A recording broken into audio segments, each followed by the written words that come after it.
ओम साईं, स्वागत है आप सभी का हमारे YouTube channel home science with Sangeeta Singh में। तो कैसे हैं फ्रेंड्स आप लोग।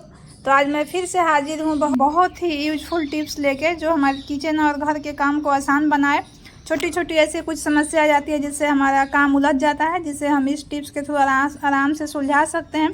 सारे टिप्स सबको पता होता है लेकिन हम कभी कभी हमारे दिमाग से निकल जाता है, तो फिर देखने के बाद हमें याद आ जाता है। तो चलिए बढ़ते हैं फर्स्ट टिप्स के तरफ। देखिए फर्स्ट टिप्स हमारा है इस तरह का जीरा को लेके। देखिए इस तरह से जब भी हम जीरा मार्केट से लेके आते हैं ऐसे, तो पैकेट में ही रहता है लेकिन जीरा हमारा बहुत दिनों का रहता है, जिससे देखे होंगे जीरा में हल्का सा मिट्टी जैसा लगा होता है और उसमें जीरा में नमी रहता है। तो हम ऐसे ही रख देते हैं, जिससे हम तड़का लगाते हैं तो हमारा उतना टेस्ट नहीं आता है खाने में। तो आप इसके लिए मैं बहुत ही छोटा सा टिप्स आपके साथ शेयर कर रही हूँ। तो देखिए जब भी आप जीरा खरीद के लाइए तो उसको हल्का सा ही जीरा को गरम कर लीजिए, मतलब बहुत ज़्यादा इसे भूनना नहीं है, बस थोड़ा सा ही गरम करना है। तो आप कढ़ाई को गरम कर लीजिए, उसके बाद जीरा डाल के और उसमें थोड़ा सा मुश्किल से आपको 5 मिनट भी नहीं लगेगा, हल्का हल्का सा, बहुत तेज़ आंच पे नहीं करना है ताकि जीरा हमारा जल जाए। बहुत सा हल्का सा ही उसका फ्लेम रखना है और इसको गरम कर लेना है। जब गरम करिएगा तो बहुत ही अच्छा सा इसमें से खुशबू आने लगेगा, जिससे पता चल जाएगा कि जीरा हमारा अच्छा सा भुन गया है। तो इस जीरे से आप तड़का लगाइए, सब्जी में डालिए, तो देखिएगा बिल्कुल अलग टेस्ट आएगा। आप डेली डालते होंगे और इस तरह से तो हल्का सा भून के रखिए, तो इसका टेस्ट में दोनों में आपको बहुत ही अंतर मिलेगा। और इसको भूनने के बाद हाथ से आप मसल दीजिए किसी भी कपड़े पे रख के, तो देखिएगा कितना इसमें से मिट्टी जैसा निकल जाएगा और जीरा बिल्कुल साफ़ हो जाएगा। और इसको आप कहीं भी अब रख लीजिए, अभी बहुत दिनों तक आपका जीरा ख़राब नहीं होगा, फिर इसका यूज़ करिए। तो चलिए बढ़ते हैं नेक्स्ट टिप्स की तरफ। नेक्स्ट टिप्स हमारा है देखिए अनार को लेके।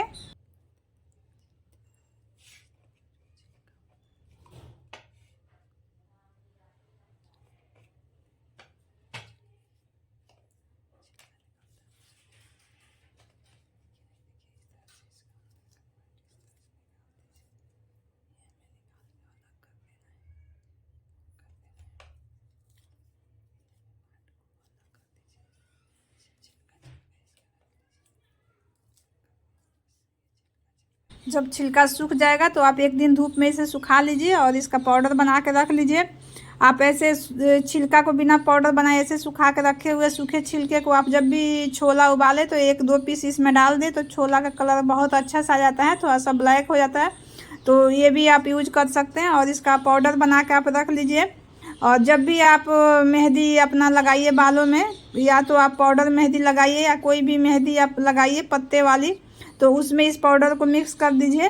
तो देखिए कितना अच्छा सा ये कलर आएगा, बिल्कुल नहीं छूटेगा, क्योंकि जैसे आपके हाथ में और कपड़े में दाग लग जाता है तो बिल्कुल नहीं छूटता है, उसी तरह से ये बाल में भी काम करता है। एक बार ज़रूर लगा के ट्राई करिएगा।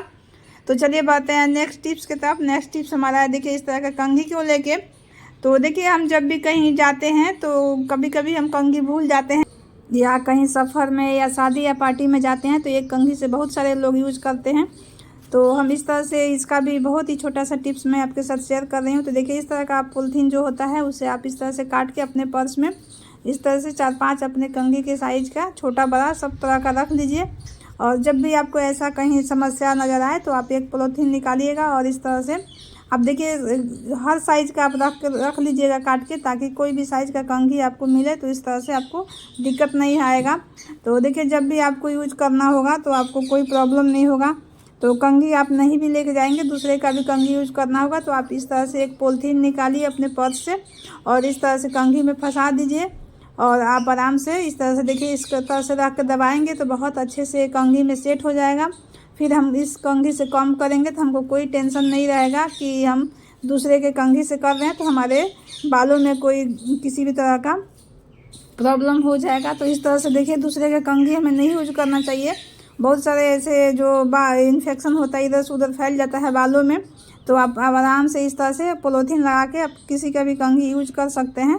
तो देखिए इस तरह से आप अपने बाल को थोड़ा भी केयर करते होंगे तो आपके लिए यह टिप्स बहुत ही हेल्पफुल होगा। तो चलिए बढ़ते हैं नेक्स्ट टिप्स की तरफ। नेक्स्ट टिप्स हमारा है देखिए रोटी को लेके। तो देखिए जब भी हम रोटी बनाने जाते हैं तो जब हम चकला बेलन अपना धुल लेते हैं उसके बाद हम रोटी पोंछ के उसे या सुखा के ऐसे ही बनाते हैं, तो देखिएगा रोटी हमारा बहुत ही ज़्यादा चिपकने लगता है, तो हम बहुत परेशान हो जाते हैं, हमें बहुत दिक्कत होता है। तो देखिए ये अब दिक्कत नहीं आएगा, तो आप इस टिप्स को ज़रूर फॉलो कीजिएगा। आप ज़रूर ट्राई करिएगा। तो देखिए इस तरह से आप जब भी चकला बेलन धोए तो धोने के बाद आप रोटी बनाने से पहले तवे को रखते समय पहले तवे न रख कर हम अपने चकला बेलन को इस तरह से गैस पे गरम कर लेंगे। तो देखिए इस तरह से हम पहले चकला को आराम से इस चारों तरफ घुमा के इसे गरम कर लेंगे, जिससे सेकने से क्या होगा, इसमें का सब नमी ख़त्म हो जाएगा, जिससे हमारा रोटी चिपकेगा नहीं। हम कम परथन में भी आराम से रोटी बना लेंगे। तो देखिए इसी तरह से हम दूसरा भी इस तरह से बेलन को भी लेके बेलन धोते हैं तो उसमें भी हल्का हल्का सा नमी रह जाता है सूखने के बाद भी। तो बेलन को भी हम इस तरह से सेक लेंगे। तो सेकने के बाद बहुत अच्छा से वो ड्राई हो जाता है, तो उसमें एक भी रोटी हमारा नहीं चिपकेगा। हम आराम से इसमें रोटी बना लेंगे। और इसको जब भी कभी कभी सेकने के बाद हल्का सा इसमें तेल भी हम लगा लेते हैं, तो इससे भी हमारा रोटी नहीं चिपकता है और हमारा ये चकला बेलन ख़राब नहीं होता है। तो जब भी धो के रखिए, तो धो के रखने के बाद जब सूख जाए तो उसमें कभी कभी आप तेल लगा दीजिए। तो देखिए इसी तरह से अगला टिप्स हमारा है रोटी को लेके। तो देखिए कभी कभी हमारे यहाँ ऐसा होता है कि ज़्यादा रोटी रात का बच जाता है या सुबह का रोटी शाम को बच जाता है, तो हम इस तरह से फेंक देते हैं। लेकिन जब वो गाय होती है तो हम उसे खिला देते हैं, जब गाय नहीं होती है तो हमें इधर उधर ऐसे ही फेंकना पड़ता है। लेकिन बासी रोटी हमारे शरीर के लिए बहुत फ़ायदेमंद होता है। बासी सब्जी या दाल ये सब ख़राब हो जाते हैं, लेकिन रोटी हमारा कभी ख़राब नहीं होता है। रोटी हमारा ऐसा है कि बहुत सारे ऐसे बीमारियों में वो लाभदायक होता है। तो देखिए अगर गाय हो तो आप खिलाइए। इस तरह से आप रोटी को कभी वेस्ट कचरे में मत फेंकिए, तो रोटी कभी ख़राब नहीं होता है। तो देखिए इस तरह से हमें लेना है एक कंटेनर जिसका लीड टाइट हो।